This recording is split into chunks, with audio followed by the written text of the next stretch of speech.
So you're talking about a half century and score of party politics, and those are generational things that that they're generational effects that come with that. But I assure you, as I walk the constituency, there are persons who will say, listen, I like you. I want to hear what you're saying. I need change. Can you bring about change? Even though if they have historically voted one way or the next. So you're seeing that people are open to listen, is what Yeah. you're saying. Oh, most definitely. And Yeah, and I um, hope that, because we've seen that with people, they listen, but somehow when the day comes, sometimes they just go back to what their grandmother did, and that's what we're hoping through education, Mr. Greenwich, and understanding the issues, like what you're doing, and what we're trying to do with this show, is that we can move them away from that to one where they're thinking about their future and the future of their children. I would go as far as to say I don't think that we should be discouraged. Historically, elections in Barbados, if you go back, you've had scenarios where the Democratic Labour Party, and I may not be able to get the year right, where you had 26 or was it 24-3, I think, when they had the three blind mice, Miss McLean. So the pendulum moves. Do you understand what I'm saying? Yes. It moves, and that is and I want to repeat, that is the strength of our democracy, because Barbadians have always had the choice and to exercise that choice. Hmm. And that is the strength of the democracy in which we live.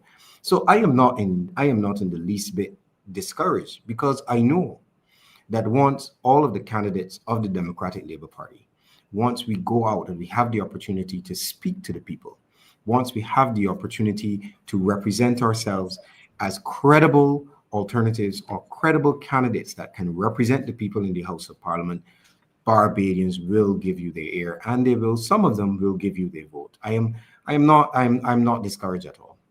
To you, your thoughts on that. Your thoughts on that. Certainly, I have not yet read those two bills, and I do have them on my list. So I will take a look, and I I have been your invitation and your hosting me on your show has been extremely gracious, and I will say I will be happy to accept an invitation to return to discuss any legislation. Um, on the comment of lawyers, first let me say I also grew up in humble circumstances, just just to make sure. Okay. Um, it you see our fraternity is one that is lawyers work very very hard, and as do I for that matter. And it's not always it's some of our portfolios are quite vast, and there's a lot to do, and you find a lot of times that lawyers are often trying to keep head above water as it relates to making sure that clients are well serviced.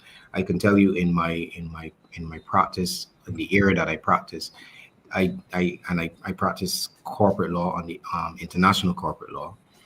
um, if a transaction has to close at 8 a.m. London time, I have to be up at 3 or 4 in the morning in Barbados time to make that transaction.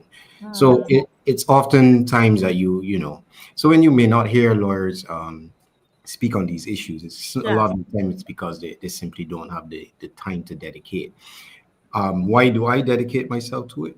Because I came to a juncture in terms of following politics and following the governance of this country, where I think Barbadians were being lulled into a sense that, the 30-second soundbite, um, that and I don't want to, where things are not properly examined. So there are these kind of smoke screens and ideas and platitudes, and that's what we are going on. And I was not comfortable with that.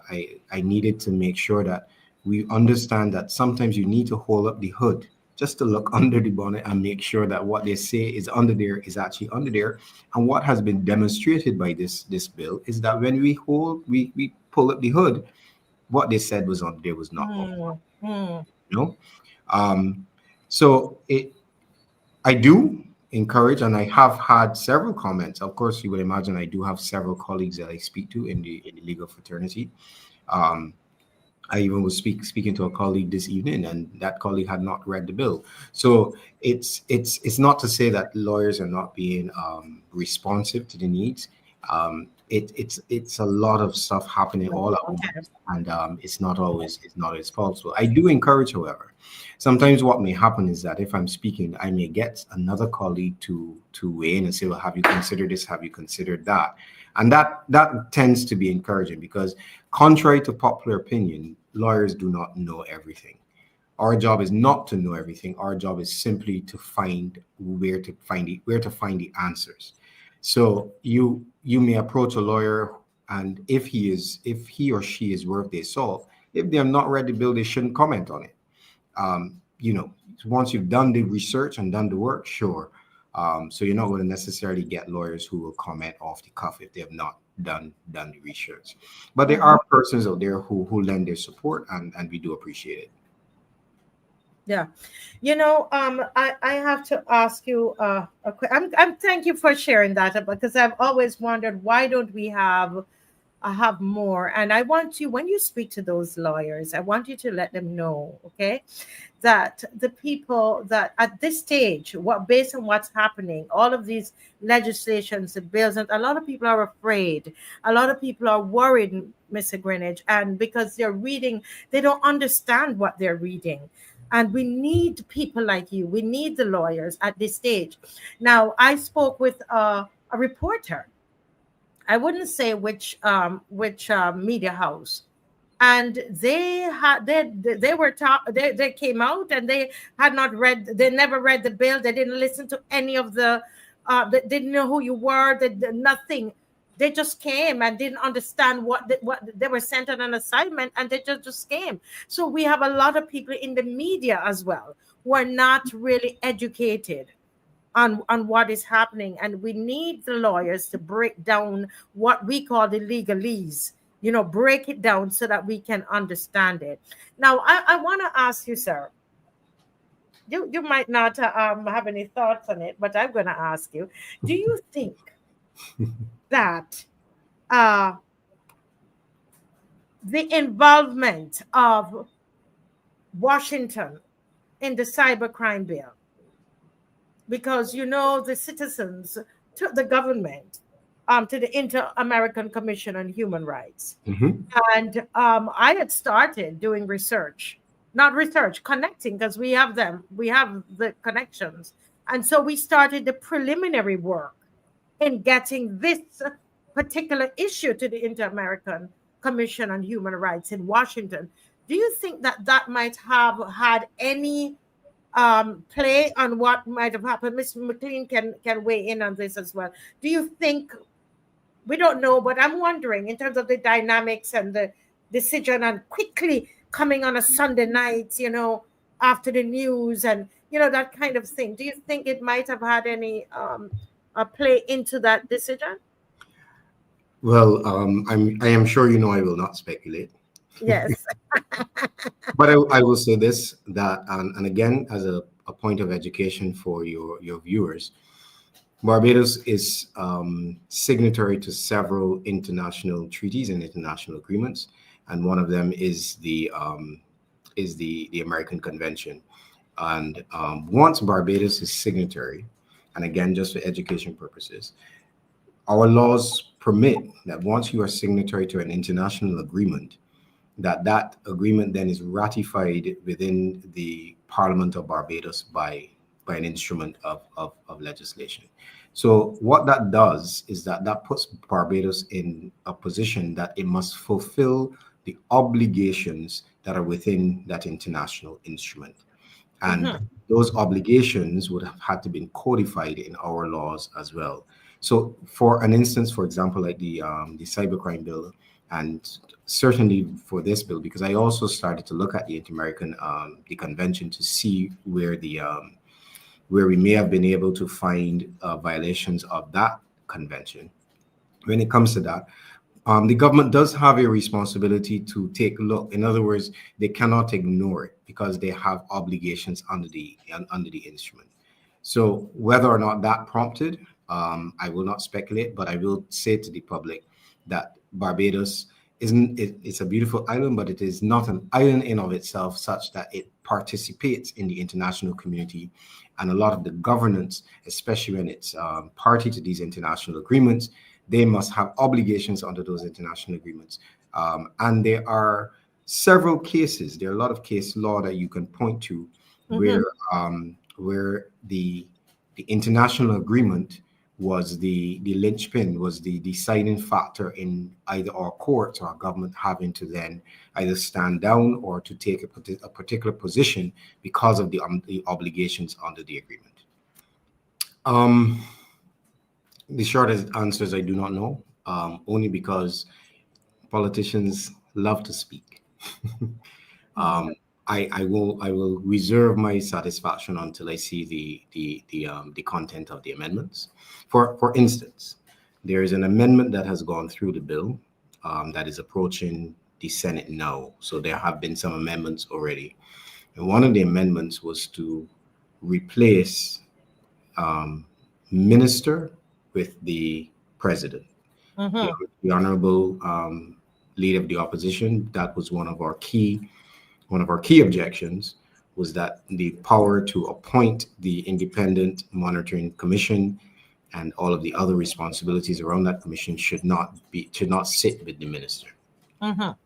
So they went ahead, and I was reading it today. They went ahead and they simply replaced minister with president, meaning the president would appoint. Now Mm-hmm. here is where the challenge comes. The exercise of the prerogative power of the president is something that is in the Constitution, and there are different ways in which the president can exercise that power. It can be exercised by her discretion alone, can be exercised under the advice of the prime minister with consultation with the opposition leader, and then that is an entire process that sits within the Constitution. So I'm making a point to say, making a cosmetic change to swap out a minister for a president, it doesn't quite do what it's supposed to do, because once you put the president there, you have to put in the legislation how that power is exercised, and they have not done Right. it. So it's, you see this kind of crab mash. We can just, you see that unimpressive. I believe governance is something that has to be done carefully, mindfully, and not just to just shove something through because you have 29 seats in the House and that you think nobody's noticing. And that's where we need to start to educate Barbadian people, especially in the voting process. Make sure that the person you send to the House of Parliament represents your interests. I'll piggyback on something that Ms. McLean said.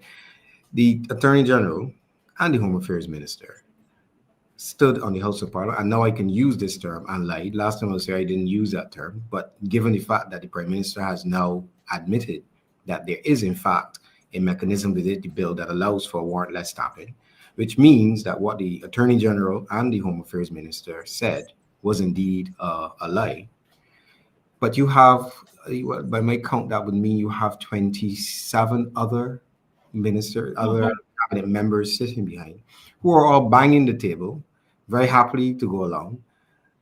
Do you understand? So representation then becomes a problem. The question then is: are any of these representatives of the people paying any attention to the legislation that's going through the House of Parliament that affects their constituents? Mm-hmm. Do you understand the question I'm asking? Yes. Yes. Apart from the AG and the Home Affairs Minister misleading the Parliament and misleading the people of Barbados, you have a slew of persons sitting there and nobody's asking any questions. Nobody is spending any time. I don't know. Maybe they think it's not their responsibility. And that's where I say to the Barbadian public, representation in the House of Parliament is key, not only for the roads or the picking up of garbage, but there's some issues that will literally affect your way of life. And those are the considerations I will ask the voting public to have top of mind once they go to the polls again in a year or in 2 years. Before we close tonight, Mr. Greenridge. Certainly. I'm very proud to be a Barbadian. As I watch on your screen to see Barbadians, obviously of all walks of life, the elderly, young people, marching for something that is important to them. I'm proud of them, very, very proud of them. And I will say to the Barbadians, don't let this be just your first, or don't let it stop here. Go to the ballot box and vote. Go to your constituency offices and demand accountability. Tonight, out of the words of the Honorable Prime Minister, this is a victory for the people. When she spoke and she conceded that in fact what we were saying all along was in fact true. And that is a victory for all those persons that are marching there, and a victory for all the persons who watch your show, and a victory for all Barbadians across this land. So I end where I started. I congratulate your show, Miss Weeks. I congratulate your efforts. Just to let you know that I know you are Jamaican, but when a old Barbadian with that folded fist and $5 stick money in your hand, you take that and you stick that in your pocket, huh? Yeah. That is part of our culture. You don't refuse that. You understand what I'm No, saying? So just I I know you've been realize here. that it's offensive. It's Yes, very. no, no, no. You might have been I have here for a realized while, that. but let me just give you that advice. With that folded fist and they slip it, you Yes. just take that and you put that in your pocket. And that's exactly, Corey, how they come to me. Yes, yes. They It's come a and it's form. folded up. It's a form of appreciation, and that's a private appreciation. So they're telling you something that's in their Yes, soul. They're it's telling you true. something you would have done would have reached their inner emotions, and that is an outward demonstration of that. It's not an insult. It's not even to say that you need it. It's to say, here, I need to put this in your hand as appreciation, and that's just our Barbadian way. So very, very, very proud of our people today, and that democracy is very much alive in Barbados.